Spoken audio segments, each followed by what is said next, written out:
I bought my house for one reason, peace. It sat at the edge of a quiet cul-de-sac, with a wide green lawn, 2 old maple trees, and enough distance from my neighbors that I could finally breathe. No barking dogs, no traffic, no drama. At least, that's what I thought. 2 weeks after I moved in, the HOA president introduced herself. Her name was Linda, but everyone in the neighborhood called her Karen. She showed up uninvited. Clipboard in hand, sunglasses on, smile sharp as broken glass. "Welcome to the community," she said. "I'll be monitoring your compliance."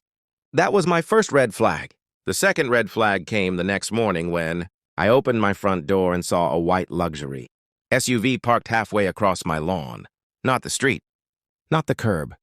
My lawn, deep tire tracks, crushed grass, mud on the stones. I thought it had to be a mistake. I knocked on a few doors until someone quietly pointed at the corner house. "That's Linda's," they whispered. "Don't start trouble. She's intense." I walked over and rang the bell.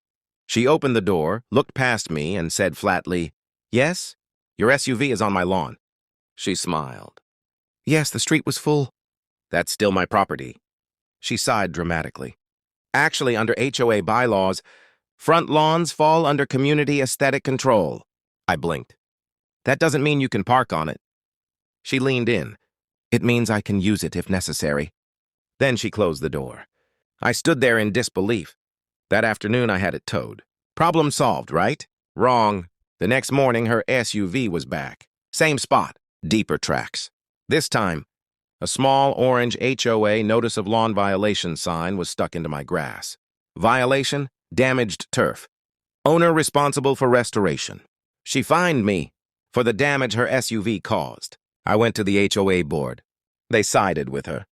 "Temporary inconvenience," they said. "Try to be neighborly." For the next 2 weeks, she parked there every single day. Sometimes crooked, sometimes right up against my porch. She'd wave at me from her driver's seat like we were sharing a joke. My grass turned brown, my sprinkler lines broke. I installed small decorative rocks along the edge. She drove over them. I put up a polite private property no parking sign. She reported it to the HOA and had it removed. That's when I realized this wasn't about parking. This was about control. So I stopped arguing, and I started planning. Behind my house, I had a landscaping project scheduled.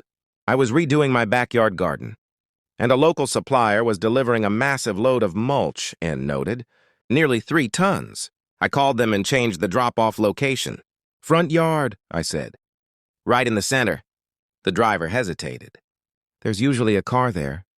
I smiled. "There will be." The next morning, like clockwork, Linda parked her SUV on my lawn and walked off.